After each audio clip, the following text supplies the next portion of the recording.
はい、では今セッションが終わりました米国急成長の E コマースビジネス最前線にゲストとして登壇されていたブライアン・スパリーさんと、Box.com のチェ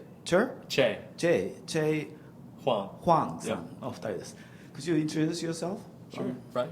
Yeah, sure. So my name is Brian Spaley. I'm the founder and CEO of the Trunk Club, which is a men's styling service based in Chicago, Illinois. My name is Chieh Huang. I'm the co-founder and CEO of Box.com. We're actually a mobile-only wholesale club. Okay, interesting. Mr. Spaley, could you explain more details about the service? Sure. So it's a simple service because guys hate shopping but love to look good. So we send our members a box of clothing. We call it a trunk. We send that through the post.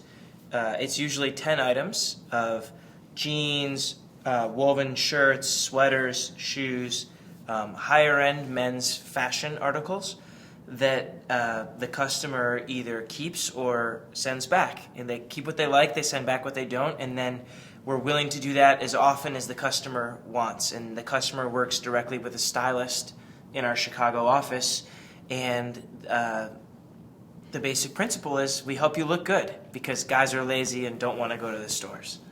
So how do you recommend? Because there are a lot of different types of guys, big guys, small guys. Yeah, and we listen. We talk to them. So we text, we email, we often speak on the phone with our customers, maybe even Skype chat or video chat. And the idea is once we've learned a little bit about you, where you work, how old you are, the way you want to look, what you really need, we'll send you all the right stuff.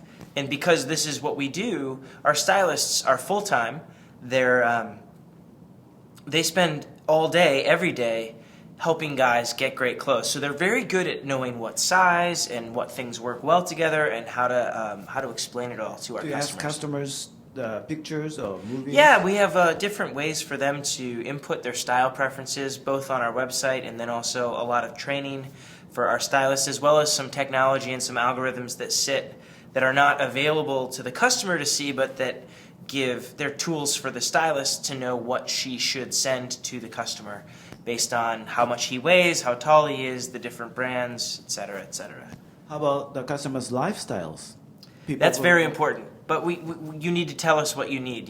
So for example, maybe you're a banker on Wall Street, but what you really need is clothes for golf. So we don't, just because you're a banker doesn't mean we're going to send you suits and ties. We're going to email you or talk to you on the phone and say, you tell us what you actually want from us. And the most common request is clothes to wear out on a date with my wife. So guys often, in the United States right now, we have this challenge where it used to be really easy. You wear a suit and tie to work every day. Now you're finding people are wearing blazers and jeans, and it's more complicated, and Americans are dressing better and paying more attention to fashion, and it's getting harder for guys, and so having an advisor can be really helpful. It's hard to be original, right? Yeah, I think that's right. I think also guys are starting to learn that they wish to look better. They're paying more attention, and they often don't have the time to invest in becoming good shoppers, and so they want to outsource that, and that's our job. And how many stylists do you have? I have 150 full-time stylists. And how many customers do you have? About 75,000. And how do you make money? Well, we buy at wholesale and we sell at retail. So we have a markup just like any other retailer, just like a large department store like Isetan or any of the big stores here in Japan. It's the same model. Compared to other stores, big stores, the prices are competitive enough? Yeah, it's the same price basically, and the service is free, but there are no sales. When did you start a company? December of 2009 was when we launched in Chicago. Okay, and how are you doing right now? We're doing well. We reached break-even, cash flow positive this summer, and we have over 300 employees, and we hope to do $100 million in revenue next year. 100 million US. Are you thinking about doing it in other countries too? We are. We're looking at the Asian market, in particular Japan and China. Why Japan and China? Very interesting places, and we think that men have some of the same challenges that we do in America here, which is they work too much, and when they are home, they should be spending time with their wife and their kids, not going to the stores and shopping. So, Okay, thank you very much. How about you, Mr. Huang? Yep, that's right. So Your service. our service is we're the warehouse club. We're the wholesale club. If you think Costco, BJ, Sam's Club, we're the wholesale club for people who don't have the time, the means, or the patience to go to a local wholesale club. And so you might have one, but you don't want to waste your time or the entire afternoon by going to one. Or you might live in, for example, Manhattan, and you just don't have a car or don't have the ability to kind of bring back all those big articles back to your apartment. And so we're the convenient wholesale club. Why you decided to be specialized in bulk? You're selling stuff in bulk, right? So it was literally a problem that I had living in Manhattan. And so I always thought, I grew up in New Jersey, and so I spent my weekends with my parents in going to Costco and going to Sam's Club. And so when I moved into Manhattan, I always felt like I was overpaying for everything that I needed. For example, like cleaning products or toilet paper or breakfast items. That's stuff that you need every day.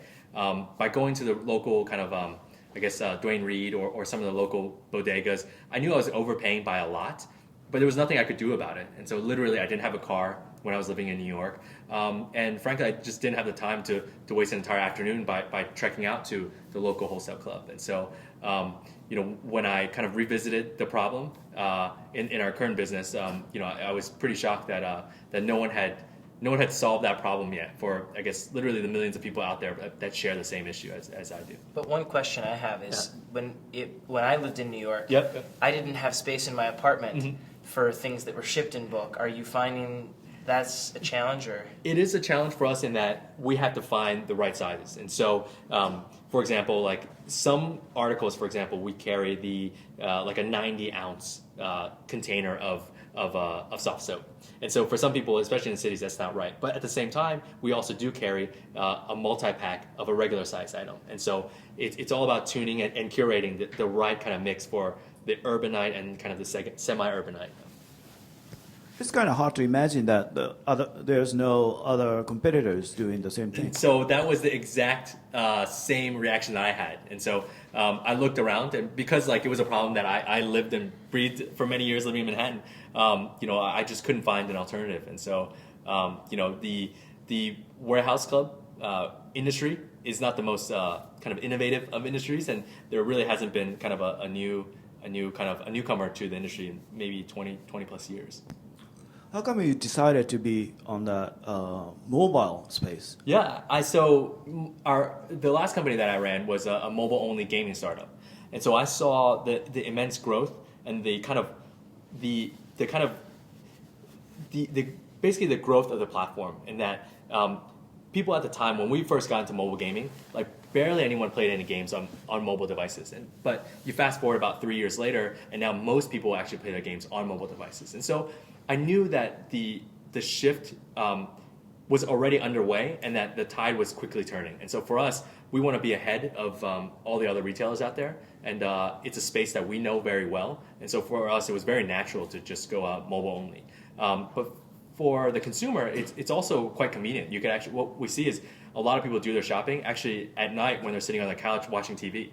And so you'll find that our user kind of experience is catered towards that. So it's for the people that are just got off work and actually don't want to go down or don't have the time to make a run to a warehouse club, but yet they can buy all that stuff just kind of from their couch and sitting at home and relaxing. Are you planning to go abroad? So it's very interesting for us because some of the best performing warehouse club locations are actually here in Asia. If you can believe it or not. And so there's some challenges, like for example, certain countries in Asia, they don't really have the concept in their mind. The general consumer doesn't really know why they would want to shop at a warehouse club. They don't understand the savings yet. But there's definitely more mature markets, like for example, Japan, Korea, Taiwan, in that the general consumer actually knows about warehouse clubs and why you would shop at one. So it's definitely on the radar. We're a young company, we're a growing company. We're not ready just yet, but it's something we're investigating. In a EC business, EC field, there's a juggernaut called Amazon. And how are you going to go against that? So for me or Brian or? Both of you. Oh, I could take. Go ahead. Yeah. So I think a lot of people look at Amazon, and so I have a great, and I say it every time I talk about Amazon. I have a great respect for them because they're still innovating in a lot of different ways where big companies don't innovate anymore. But at the same time, if you take Amazon offline, what's the equivalent of Amazon offline? And that'd be Walmart. And so Walmart it's literally the biggest retailer, I think, on the planet. But many, many other retailers still coexist with Walmart because Walmart does everything. They say they do everything, but yet at the same time, they don't do everything well. And so I think there's different kind of smaller niches and smaller verticals where some of the bigger companies out there don't get into or are interested. And so kind of, on the session before, I was saying one of the biggest kind of areas is what Trunk Club does. Like if you took Trunk Club offline, there's no way I think Walmart would get into that space.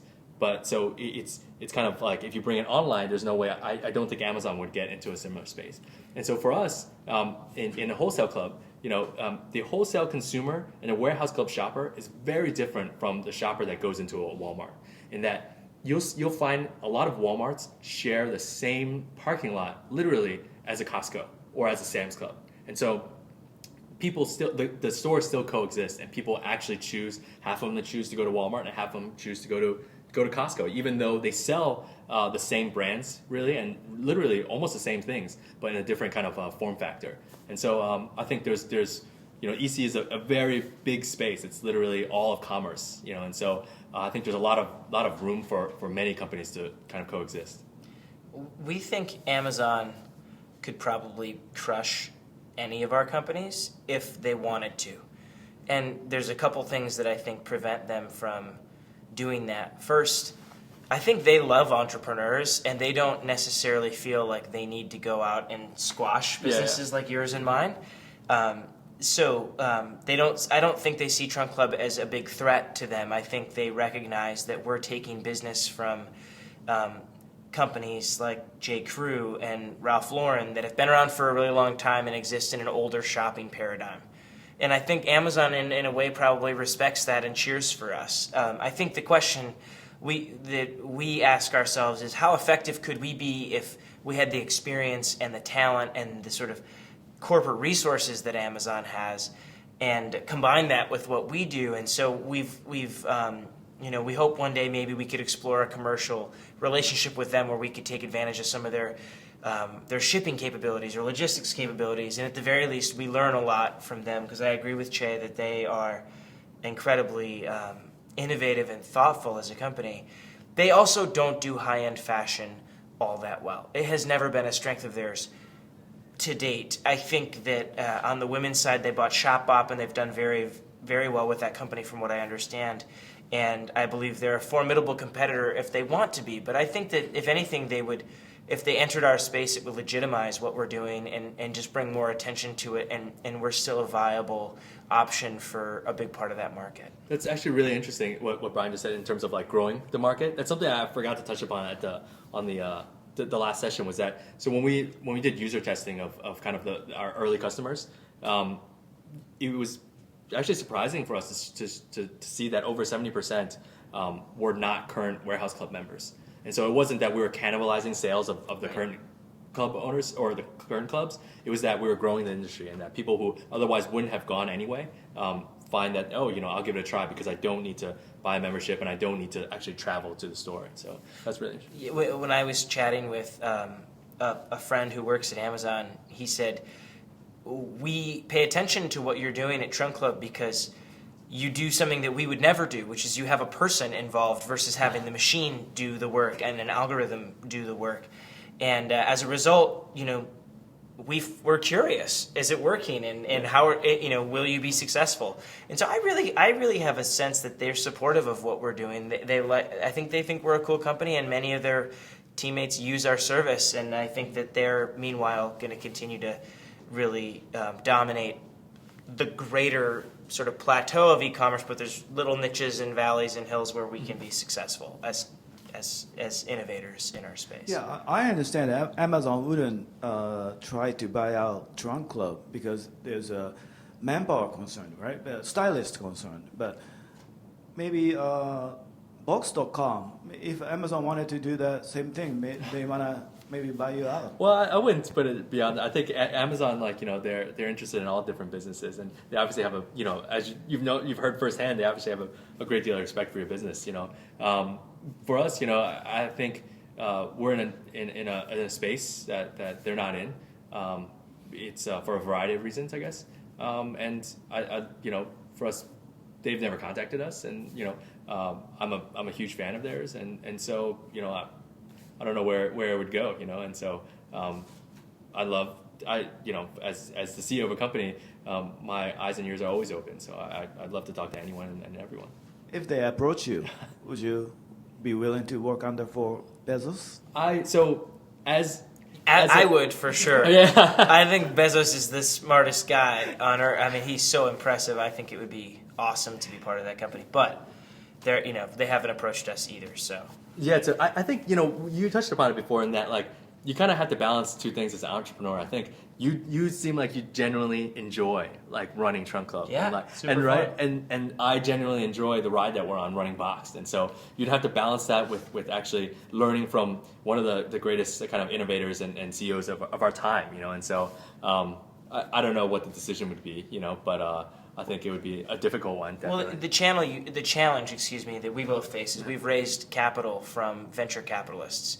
If you just had enough money to start it yourself or chose to just fund it yourself, you wouldn't have the same imperatives with respect to liquidity. But our investors are hoping that, I think they have a 3 to 7 year time horizon for when they want to get their investment capital back. And so you kind of do have to think, well, at some point I'm going to have to find a way to get at least a partial exit for our equity, and therefore you do wonder who might buy us. But by the way, it is so much fun to build that it's hard to imagine ever wanting to sell. It's more that you imagine that one day one of these companies will make you a really good offer, and you'll think it's time to partner with somebody that can help you achieve even more.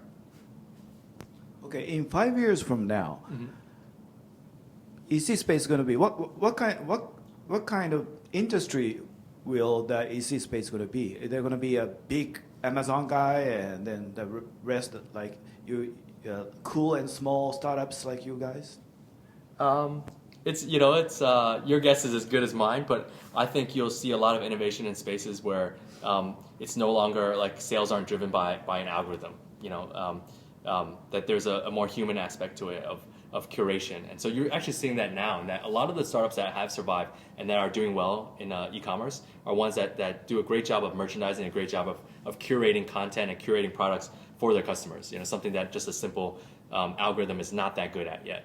I also think mobile will obviously be a very big component, not only on the consumer-facing side, but also on the tool side of businesses. And so when you said you guys had that tool where your stylist could pack a trunk or select the items in a trunk just on the go, that was amazing to me. And so I think you'll see a lot of innovation like that. Yeah, I would also note that, and we talked about this in the panel. My portion of e-commerce is called assisted commerce, and it's really a new field. And I believe it's going to become a lot more populous, not necessarily competitive across these different verticals such as the one I'm in, but I think more and more people are going to start assisted commerce businesses. And an example I love to use is a company called Redfin in Seattle.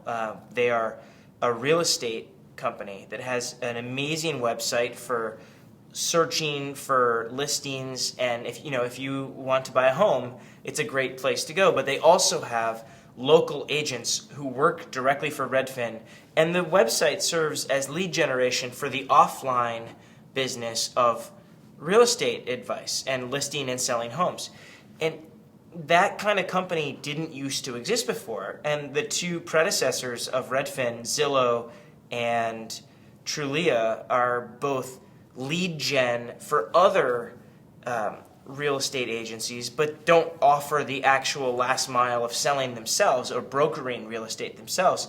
And I think that over time, those businesses are harder to defend and unlikely to be as enduring as Redfin, which is completely vertically integrated and actually solves a problem, which is that real estate commissions are too high. So they have agents all over the country, and yet they also have an e-commerce platform that offers best-in-breed design and user interface and so forth. So to me, that kind of Redfin is the future of e-commerce in that it is assisted commerce, but also phenomenal design. And I think if there's one thing I could say I'm sure of, 5 years from now, user interface will be better, design will be better, and experience will be better, period. The entire process of interacting with or being a member of your club, a member of my club, just the fact that we even call them clubs and the fact that we have members, to me, signifies where the world is going in e-commerce.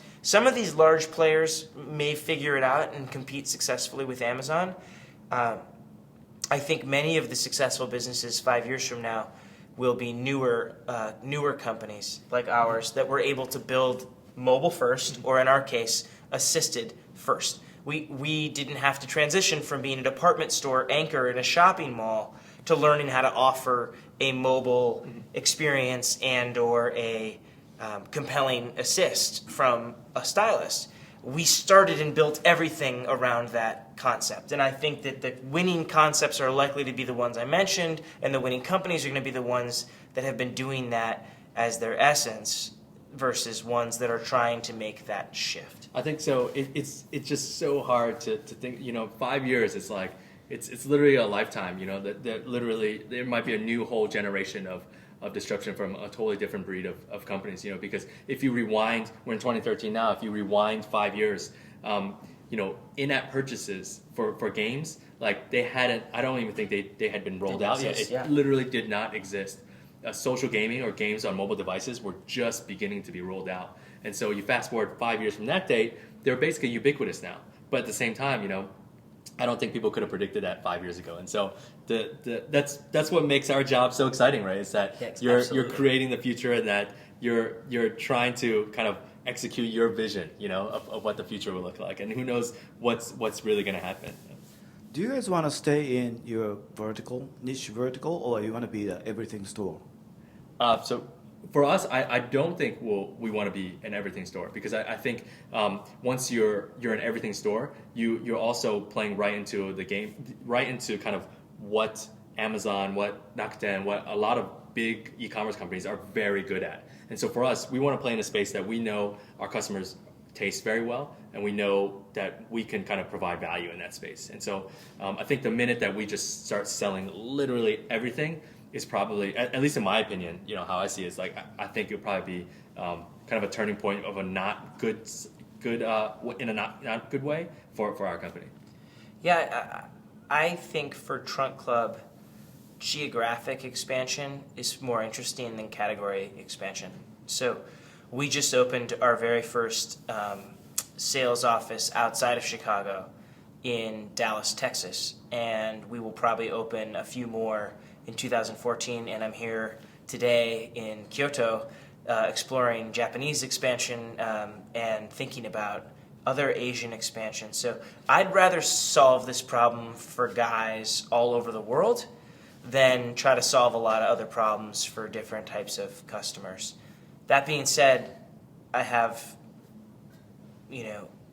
70,000 members today, 50,000 wives of members, and they all ask me to do Trunk Club for them. So we are thinking about providing our service for women, but that's not going to happen. At least, I can say it's not going to happen this year. Yeah. It might happen next year, but not yet. Okay, suppose you have lots of money, lot of money to burn. What would you do? Are you going to hire certain types of people, or do you need engineers, or you need stylists?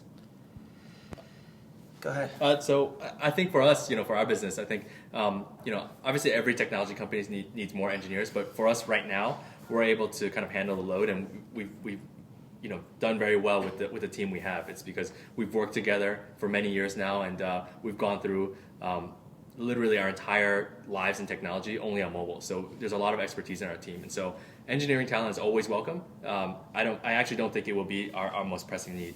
Our most pressing need will actually be, I think, one, it will be, if we had a lot of money, we'd go out and hire a lot of merchandisers and a lot of kind of curators to kind of go out and really do very segmented curation for targeted audiences. And I think we sell a bunch of what most people think would be commodities, but actually you find that people prefer certain brands to a T, and that like there's a lot of taste involved in how people choose the brands in their everyday products. And so for us, I would love to hire more kind of merchandisers and curators.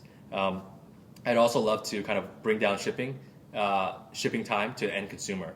And so I think if you're offering, for example, I think shoes, for example, you can probably get away with getting the package there between 3 to 5 days, and most people won't like mind too much, But for us, we're selling everyday essentials, and so a lot of the major cities we get to target overnight right now, and the other cities, a lot of other major cities, we target in 2 days. But I'd like to bring that down to overnight for just about every major city. So if we had a lot of money, yeah, I would go out and invest in our logistics infrastructure. So we were able to achieve break-even this year and ask ourselves every dollar that we bring in now in profit, we try to reinvest in a whole host of different things. But it feels differently than when I had to get that money from venture capitalists. So I think paradoxically, given that we're now profitable, more people want to give us more money. And so the real question for me is not, what would you invest in? Because a lot of the things I can do right now to grow just don't require spending a ton of incremental capital. I do think the question that I get the most often is, will you raise more money from venture capitalists who want to give us money? And if you did, what could you do to really transform the growth potential of the business? So, would you go out and raise another $30 million, which you can probably do now that you don't need it. Of course, you can get it. And I think for me, it would be to build a couple of incremental clubhouse-type experiences where we could interact with our customers in the best cities in the world. So to open... Our Trunk Club office in Chicago is just stunning. People often say it's the neatest office space they've ever seen. It has a 40-foot long bar. It has these huge ceilings. It would be very hard to find a space in Manhattan where we could build that. But if we could, it might cost $10 million, and that might be where I would invest it, because I think the return would be there. But it's really hard to make that investment when you have $10 million in the bank and you haven't proven anything in New York yet. But if someone said, here's $50 million, I would say, well, I know that that's going to be a really interesting experiment to run. So I think maybe building a couple more castles, so to speak, would be where I would spend the money. Would you kind of charge extra for that club membership, or would it just no, because in Chicago, but it's very, it's not this... Oh, it's a barbershop with like big screen TVs, right? Like that's so overdone, that concept. It's a really cool place to come, and you're not expecting it, and it's just a great place to be and to hang out. And I think in New York that costs a fortune. Yeah, it does. But I would think that if that's just part of the service, that would be, I think you probably find a lot of people just joining the service just to have access to that. That'd be a great promotional tool. Or maybe New Yorkers are so damn busy and focused on work that they wouldn't even come, and it would be a huge waste of money. But that would be what I would probably try. I mean, it's a test I'd only run if I really had a lot of cash. Okay. My last question: What is your impression of Infinity Venture Summit? Is this your first time? So it was my first time here, and I've been utterly impressed. Everything from the caliber of people that attend to literally down to the food. The food has been wonderful, and to how well everything is planned and organized. It's really kind of it really caught me by surprise. Not that I didn't have high expectations for it, but that just the level of kind of planning that goes into the summit, and that it actually goes on twice a year. It's actually I was just thoroughly impressed. Was my main reaction. Yeah, so it's probably the best conference I've ever been to in terms of logistics and quality of just overall quality. It's just been awesome. I'm not surprised though, because I've never been disappointed by Japan. This country is extremely well run, and it's tidy, and it's efficient, and it's thoughtful, and the people are really nice. And so when I was invited to be part of the panel, I said yes, even though it involved traveling for like 24 hours just to get here, and trains and all these other things. I'm really impressed with the group, and would definitely recommend it highly to other entrepreneurs from other countries who are thinking about attending in the future. It's been wonderful. I mean, even down the attention to detail, even down to the real-time translation of the UN type real-time translation. Just the caliber of people doing that was pretty amazing. Like, I mean, our translator, she does for presidents and like dignitaries, right? So it's pretty amazing what IVS puts together. Yeah. Okay. Could you give comments to the viewers from you? Yeah. So, what specific comments or general comments or? Either way is okay. Specific comments? Okay. So, about Trunk Club and about what goes on at IVS. No, anything you want to say to the viewers? These are Japanese, maybe international viewers too, but yeah, people who are interested in entrepreneurship. Yeah. Well, I would offer a couple things. First, if you're from Japan but you'd like to try Trunk Club, we can send you a trunk to your hotel if you're staying in the United States. So we have a lot of fun working with customers who are businessmen who travel and stay in New York or Los Angeles. You can just email us and say, I'm going to be in this hotel, and this is the kind of, I want to try Trunk Club, and we will have a trunk ready for you when you check into your hotel. It's really, really fun. There's nothing more fun than showing up on a trip and having all these cool clothes to try out and wear that you didn't have to pack for yourself or fold up for yourself. So that's point one. You can still be a customer even though we don't yet serve Japan. I think about e-commerce and entrepreneurship, I would offer two general pieces of advice.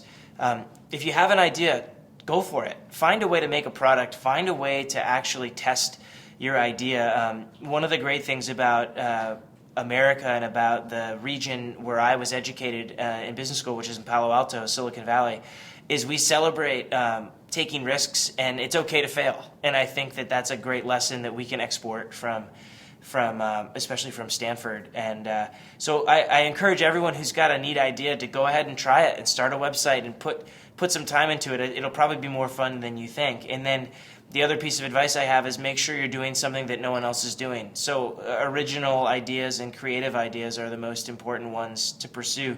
And if you're doing it because you actually love doing it, I think you'll be much more successful than if you're doing it because you want to be famous or rich, because most entrepreneurs don't ever get that way, at least in my experience.